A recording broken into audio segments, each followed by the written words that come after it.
elementos, ¿no? Los colores del agua, negro, gris, etc. La huella hídrica verde. Las plantas. Exacto. La transpiración o la evaporación. Generalmente en los productos esa huella hídrica verde va a ser chiquita, el agua que va a salir evaporada. Esto incorpora en otros estados del agua. Entonces va a ser chiquita. Entonces, ¿cuál es la azul?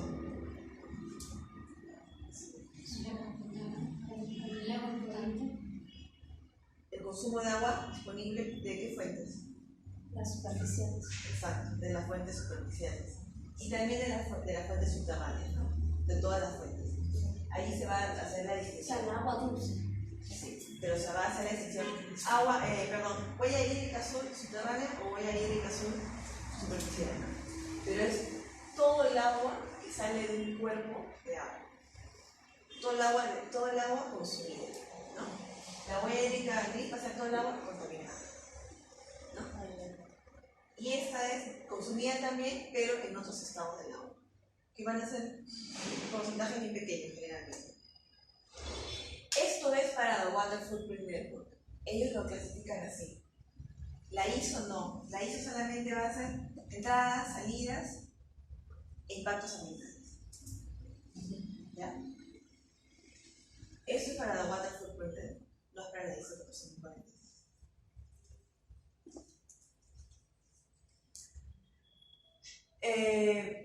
La ISO 14046 tendrá su tercera fase de evaluación de impactos y la The Water Footprint Network va a tener el análisis de sostenibilidad de la huella hídrica. Otra fase. Aquí van a ver, por ejemplo, variables de estrés hídrico. El ISO 14046 no lo va a ver de esa manera. ¿Por qué?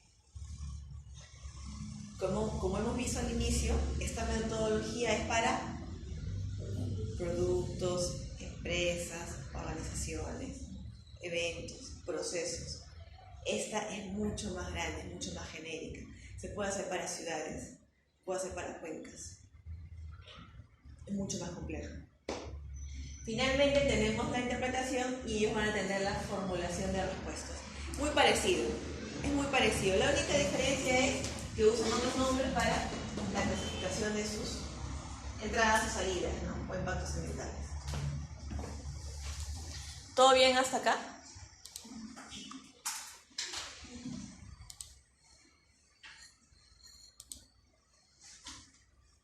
Ya, fase 1. La primera fase. En la primera fase vamos a definir el objeto y el alcance, ¿no? Y al definir el alcance, sin querer, también vamos a definir cuáles son nuestras limitaciones. Para ello, me pareció importante poner un ejemplo. Resumí un ejemplo. He usado el ejemplo de la huella hídrica que ha hecho Camposol al espárrago. Lo hizo en el 2016. Entonces, yo he resumido, porque ellos, para definir el objeto, el alcance, para hacer la fase 1 usaron como 2 o 3 hojas. Entonces, por cuestiones de diapositivas, entonces yo lo he resumido para que se vea qué es lo más importante. ¿Sí? Carla, ¿me puedes ayudar a leer, por favor? Dice, ejemplo, Camposol, huella hídrica para 1 kilogramo de espárrago fresco, cultivo del distrito de Chao de la provincia de Virú, del departamento de La Libertad. Gracias. Entonces, al delimitar, lo primero que tiene que hacer es delimitar ¿qué cosa? Mi producto, ¿no? ¿Qué es lo que voy a medir? ¿Cuáles son las características de ese producto? Aquí lo dice bien claro. No simplemente es, voy a hacer la huella hídrica de espárrago, no. Es de 1 kilogramo de espárrago fresco. ¿Dónde está ubicado? ¿Por qué? Porque probablemente, porque ya lo hemos visto en los principios, el principio de relevancia geográfica. ¿Puedes continuar, Carla? Dice acciones. La primera, sobre la base de la información de la huella hídrica, Camposol implementará acciones dentro de su empresa y con sus proveedores para reducir la huella hídrica. 2. Desarrollar proyectos Responsabilidad de social. responsabilidad social para compensar impactos hídricos. Gracias, Carlos. Botito. A ver, este es el objeto. ¿Para qué voy a medir la huella hídrica? Acá, a ver, otro principio que tenemos en la academia o en la consultoría es que nada es implícito. Entonces todo tenemos que... Exacto, todo tenemos que indicar. ¿Y si no vas a reducir? Si lo quieres saber porque quieres saber. Bueno, entonces tendrías que poner esa, ¿no? Para conocer, para comprender. Determinar ya esas son acciones. Entonces, ellos quieren reducir su huella hídrica. Entonces, necesitan conocer. Para reducir tienes que generar indicadores, ¿no? Tener una línea base. Y bueno, y desarrollar proyectos de responsabilidad social corporativa, ¿no? Entonces, características del producto, por qué voy a hacer ese estudio, ¿no? Y Carla, ¿puedes continuar? Producto y definición del sistema. Camposol escogió el ciclo de vida vegetativo estacional de enero a diciembre del 2013. A ver, esto también me parece importante ponerlo acá. En el caso de los productos agrícolas, a diferencia de este tipo de productos como un celular, una botella de agua, los productos agrícolas, digamos que tienen un tiempo de vida más extenso y de diferentes etapas dentro de su ciclo de vida, ¿no? ¿Por qué? Porque la demanda de estación del año. Aparte de la estación del año, aparte de las cosechas, ¿de qué depende? Antes de cosechar, ¿qué tenemos? La siembra. ¿Y la siembra se da en qué año? En el año 0. Las cosechas se dan después de ¿cuántos años? Dependiendo del producto. Pero se dan repetitivas veces. Sí, se dan repetitivas veces. O sea, no es que yo siembro, es una tierra ya trabajada anteriormente, años previos. Entonces, si ellos podrían definir el alcance de la huella hídrica desde el año 0, la contabilidad sería muy antes, exacto, muy extensa, tendría que abarcar muchos años. ¿Me vas a entender? ¿No? A ver, por ejemplo, como otro producto, el durazno, eso sí lo conozco bastante cercano. Cuando uno siembra el durazno, por ejemplo, lo siembra en el año 0. El durazno tiene año 0. Comienza a sembrar. En el año 1, el durazno está así de chiquito, la planta. En el año 2, el durazno sigue creciendo. Todavía no me da frutos, pero yo sigo consumiendo agua.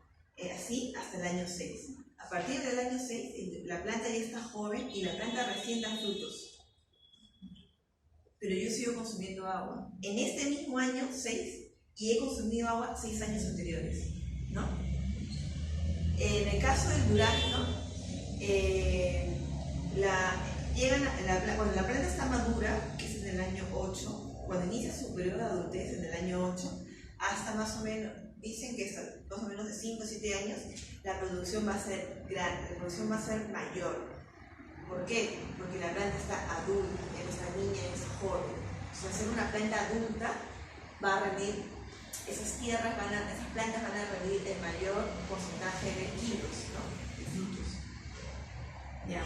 El espárrago, en el caso de Camposol, están haciendo solamente de un año. De un año.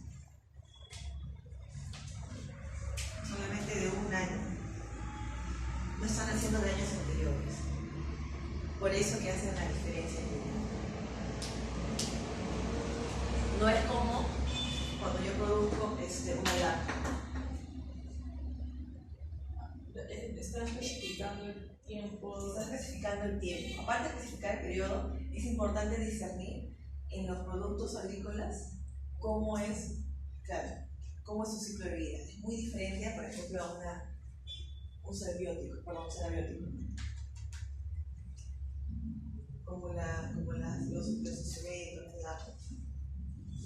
¿está más claro? ¿O no? ¿Sí? Sí, ya. Las limitaciones, por favor, Carla.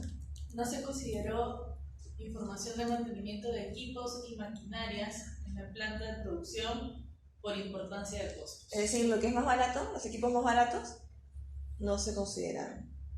Ahí viene el principio de relevancia, ¿no? No se ha considerado origen de los insumos en la cadena de suministros. Se asumió que son locales. Probablemente esos insumos hayan sido difíciles de contabilizar, ¿no? Entonces se asume que son locales, ¿no? Esos supuestos son importantes de indicar y se indican ¿dónde? En la fase 1. Fase 2. El inventario del uso del agua. Este inventario va a ser crítico también, va a ser importante y va a ser la base para mi análisis de la huella hídrica. Aquí las empresas estarán directamente involucradas. ¿Por qué? Porque son las empresas quienes conocen sus procesos unitarios, son las empresas quienes conocen sus operaciones. Si bien es cierto, lo puede hacer algún consultor externo o alguna empresa externa, siempre va a tener que estar acompañada de la empresa, de la organización. Porque la organización es quien es dueña de la información. Y aquí se van a clasificar entre los usos directos o indirectos, ¿no? Esos ingresos y esas salidas, ¿no? Aquí tenemos el ejemplo de UNACEM, ¿no? Ellos también han medido su huella hídrica y, por ejemplo, han hecho el ciclo del producto y en cada proceso identificaron, ¿no? Cuáles son las salidas, ¿no? Y los ingresos.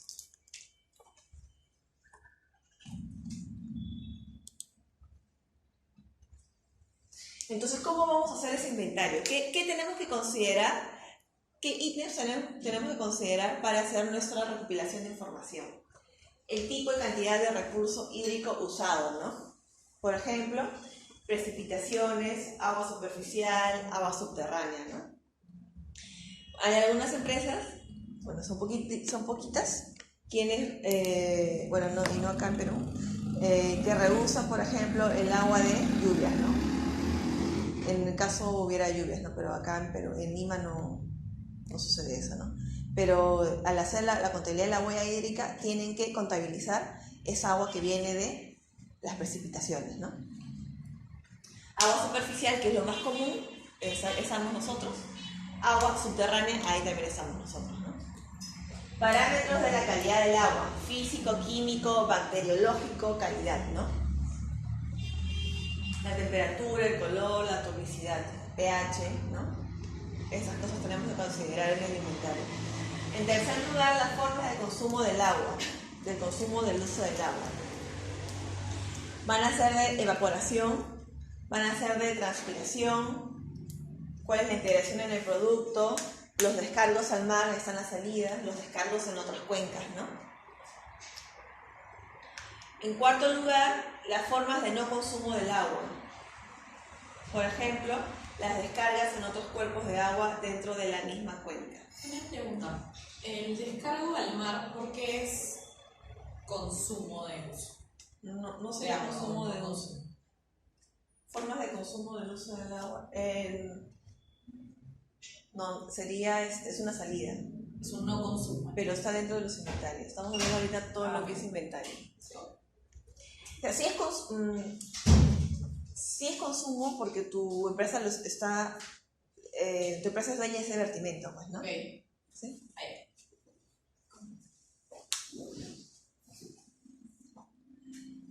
emisiones al aire, agua y suelo donde sean relevantes, ¿no? La radioactividad, bacteriología, etc. Entonces, estos van a ser los ítems que van a considerar al momento de hacer su inventario del agua, ¿no? De las entradas y salidas, ¿no? Estamos viendo eso, entradas y salidas. Y la descripción.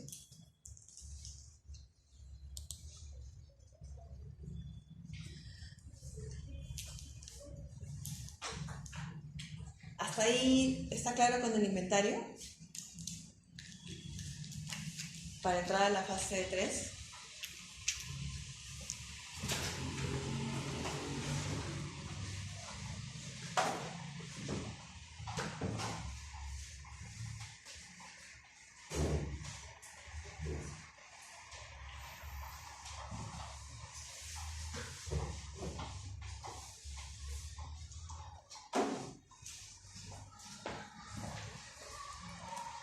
Fase 3, a ver. En esta fase 3 vamos a determinar cuáles son los impactos, esos impactos potenciales, ¿no? Impactos potenciales que van a estar relacionados con nuestras salidas, ¿no? Nuestras salidas. Vamos a tener dos tipos de impactos ambientales.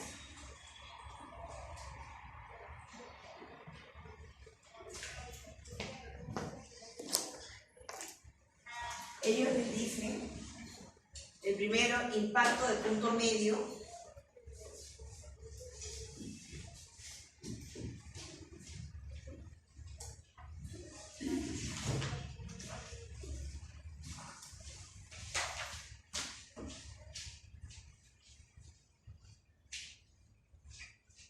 Ya, este va a ser el medio. El impacto de punto medio, que va a ser generalmente fácil de identificar. ¿Por qué? Porque va a ser un impacto directo sobre el recurso hídrico. ¿No? Ese es el primer impacto. Luego va a venir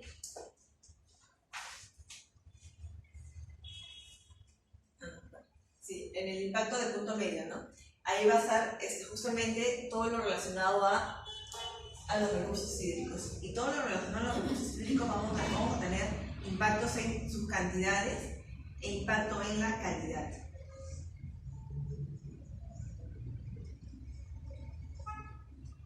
En la calidad va a estar, ¿qué ítem? El de la contaminación, ¿no?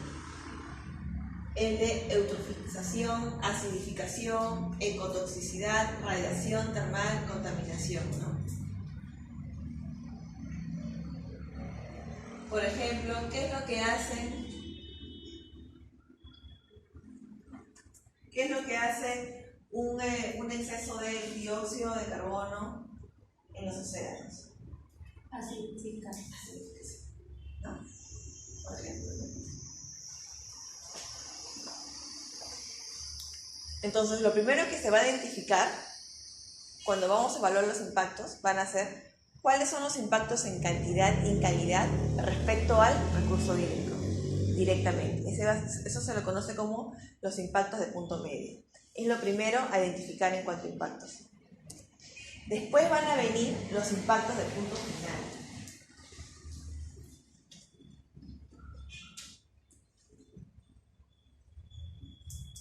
Y ahí estamos nosotros.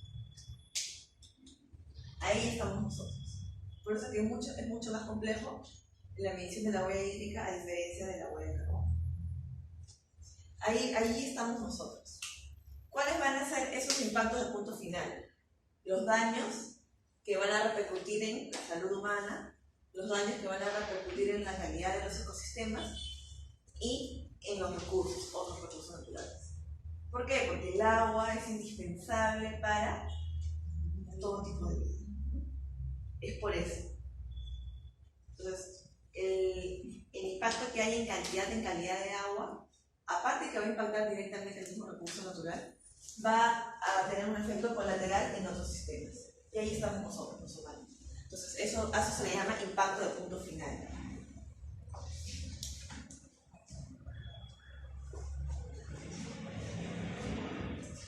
Aquí estamos los humanos, otros ecosistemas.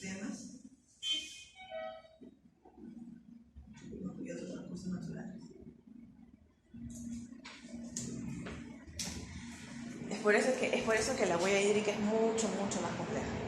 Y para cada tipo de impacto nos vamos a apoyar en diferentes metodologías. En algunos casos, programas o software diferentes. Por eso es que es por los impactos, es que es también más complejo. Y finalmente vendría la fase 4, que es la de la interpretación de los resultados, ¿no? Entonces, todo lo que me bote en el resultado en las fases anteriores lo voy a tener que interpretar, ¿no? Allí voy a hacer el análisis de sostenibilidad.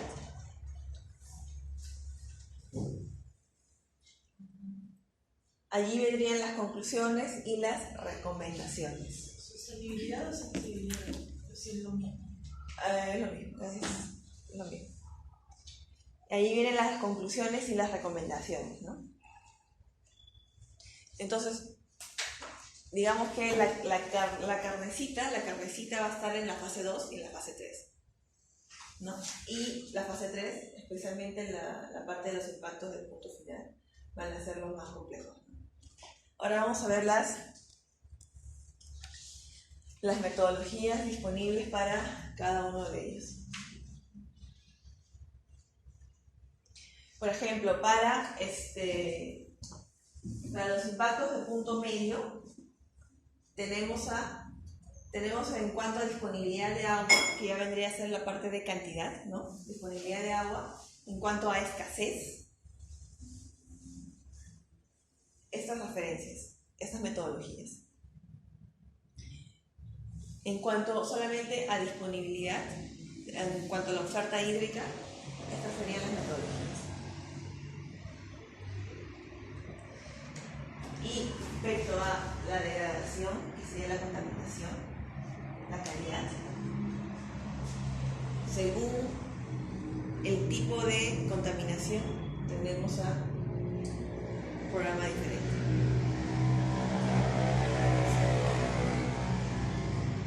Estos tipos de contaminación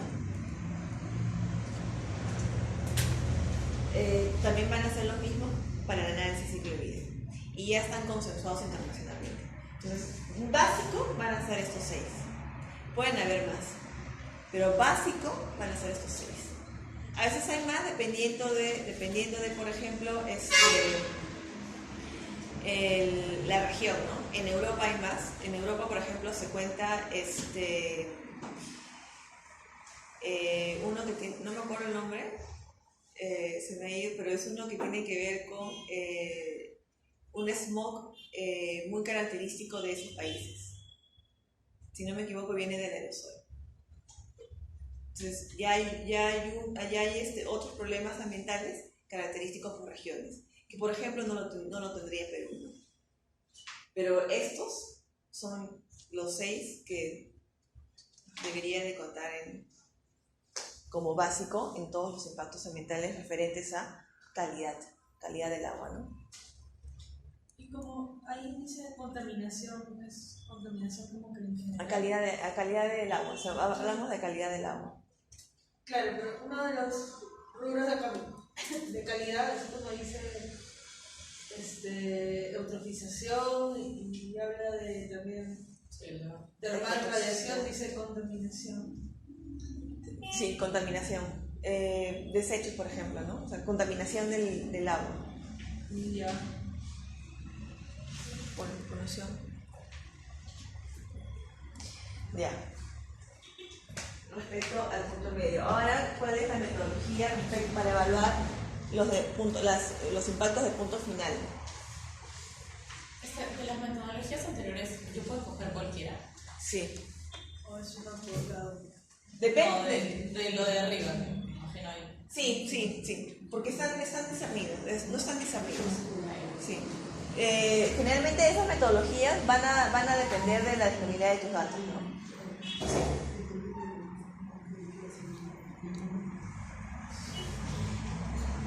Ya. Ahora respecto al punto final, las metodologías de punto final. Respecto a la salud humana, solamente uno. Y tenemos estas 4 metodologías. respecto a la calidad de los ecosistemas, estos tres. Respecto a la también degradación del agua y cómo afectan otros recursos naturales, estos.